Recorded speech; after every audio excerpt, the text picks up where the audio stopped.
इस वीडियो में हम डिटेल में जानेंगे कि ट्रेंड लाइन को सही और इफेक्टिव तरीके से कैसे ड्रॉ करते हैं।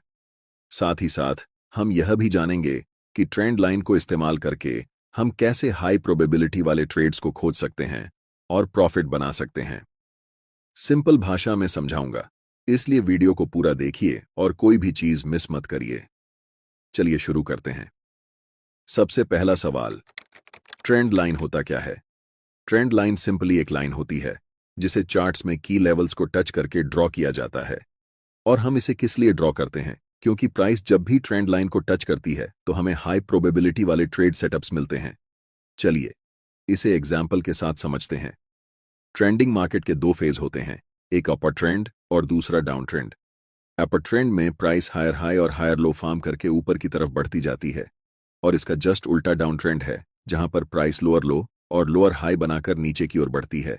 ये एक अपर ट्रेंड का चार्ट है। प्राइस लगातार हायर हाई बनाकर ऊपर की तरफ बढ़ती जा रही है। यहां पर हम ट्रेंड लाइन प्राइस के नीचे की लेवल्स को मिलाकर ड्रॉ करेंगे और ये ट्रेंड लाइन सपोर्ट के रूप में काम करेगी। और इसी तरह प्राइस के ऊपर बने लेवल्स को मिलाकर एक ट्रेंड लाइन ड्रॉ कर सकते हैं जो कि एक रेजिस्टेंस के रूप में काम करेगी। अब यह एक डाउन ट्रेंड का चार्ट है क्योंकि प्राइस लोअर लो बनाकर लगातार नीचे की ओर बढ़ रही है। यहां पर हम प्राइस के ऊपर इन लेवल्स को मिलाकर एक ट्रेंड लाइन ड्रॉ करेंगे जो कि सपोर्ट के रूप में काम करेगी। ज्यादातर बिगिनर ट्रेडर्स का एक बड़ा सवाल होता है कि ट्रेंड लाइन ड्रॉ करते समय हम कैंडल्स के वीक को टच करके ट्रेंड लाइन ड्रॉ करें या फिर कैंडल की बॉडी को टच करके ट्रेंड लाइन ड्रॉ करें। तो इसका जवाब बहुत सिंपल है। कैंडल की बॉडी या फिर कैंडल के वीक से ट्रेंड लाइन को फर्क नहीं पड़ता। सबसे ज्यादा इंपॉर्टेंट बात यह है कि ट्रेंड लाइन ड्रॉ करते समय जितने ज्यादा टच पॉइंट्स होंगे उतनी ही ज्यादा वैलिड और स्ट्रॉन्ग ट्रेंड लाइन कहलाएगी। ऐसे में कहीं वीक टच हो सकता है तो कहीं बॉडी टच हो सकती है या कहीं पर थोड़ा सा डिस्टेंस भी बच सकता है। ऐसा इसीलिए क्योंकि ट्रेंड लाइन सिर्फ एक लाइन नहीं है। ट्रेंड लाइन एक जोन या फिर एरिया की तरह काम करती है। कोई भी ट्रेंड लाइन ड्रॉ करते समय आपको यह ध्यान रखना होगा कि ट्रेंड लाइन कम से कम 3 की पॉइंट्स को परफेक्टली टच करती हो। उम्मीद है कि आप समझ गए होंगे कि ट्रेंड लाइन को ड्रॉ करने का सही और इफेक्टिव तरीका क्या है। अब हम आते हैं दूसरे मोस्ट इंपॉर्टेंट सवाल पर कि ट्रेंड लाइन को इस्तेमाल करके कैसे हम हाई प्रोबेबिलिटी वाले ट्रेड सेटअप्स को खोज सकते हैं और प्रॉफिट बना सकते हैं। चलिए समझते हैं। ट्रेंड लाइन के साथ ट्रेड करने के दो मोस्ट इफेक्टिव तरीके होते हैं।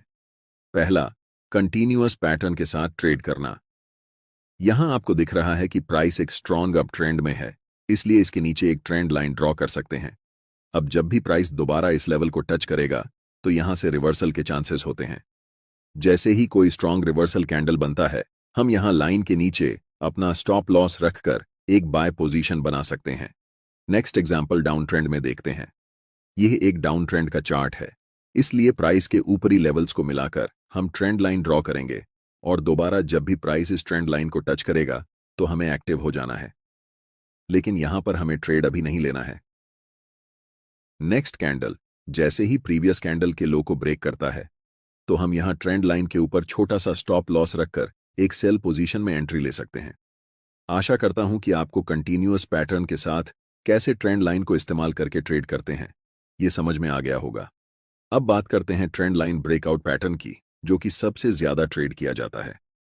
स्क्रीन पर दिख रहा चार्ट एक डाउन ट्रेंड का है जिसमें प्राइस लोअर लो बनाकर नीचे की ओर बढ़ रही है, इसलिए प्राइस के ऊपर इनकी लेवल्स को मिलाकर एक ट्रेंड लाइन खींच सकते हैं। नेक्स्ट टाइम जैसे ही प्राइस इस ट्रेंड लाइन को तोड़कर कैंडल ट्रेंड लाइन के ऊपर क्लोज होती है तो हमें एक्टिव हो जाना है। अब यहां पर ट्रेड लेने के दो तरीके हैं। पहले, जैसे ही ब्रेकआउट कैंडल का हाई टूटता है तो आप ब्रेकआउट कैंडल के नीचे अपना स्टॉप लॉस रखकर एक लॉन्ग पोजीशन बना सकते हैं। और दूसरे तरीके में प्राइस ब्रेकआउट के बाद ट्रेंड लाइन को रिटेस्ट करने के लिए आती है, यानी जो ट्रेंड लाइन ब्रेकआउट के पहले रेजिस्टेंस का काम कर रही थी अब वह सपोर्ट की तरह काम करेगी।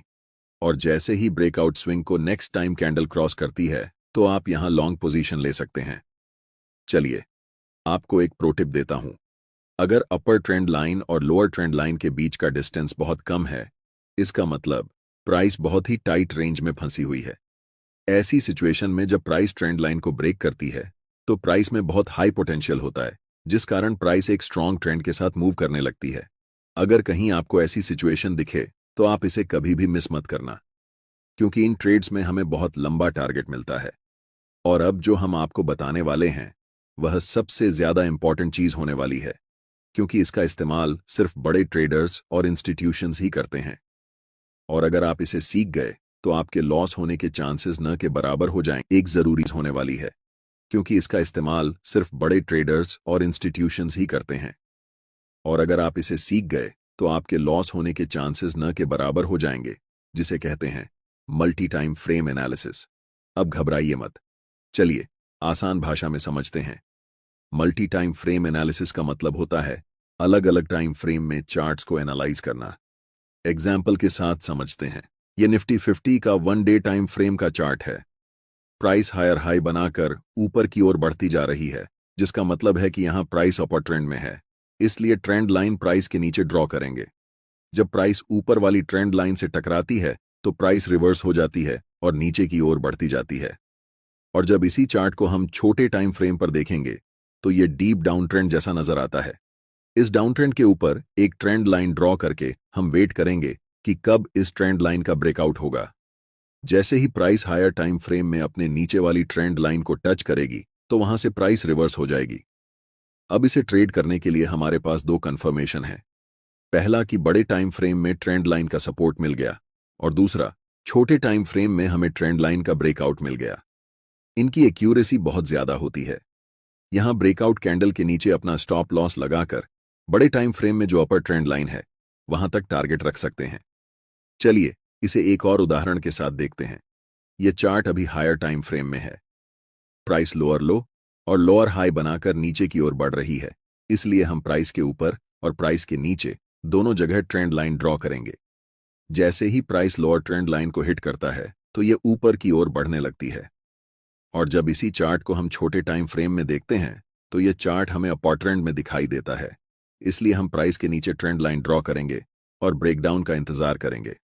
जैसे ही प्राइस ट्रेंड लाइन को ब्रेक करती है और नेक्स्ट कैंडल प्रीवियस कैंडल के लो को तोड़ देती है, तब हम बड़े टाइम फ्रेम में ट्रेंड लाइन के ऊपर अपना छोटा सा स्टॉप लॉस रखकर सेल ट्रेड में एंट्री ले सकते हैं, जिसमें हमारा टारगेट बड़े टाइम फ्रेम की लोअर ट्रेंड लाइन होगी।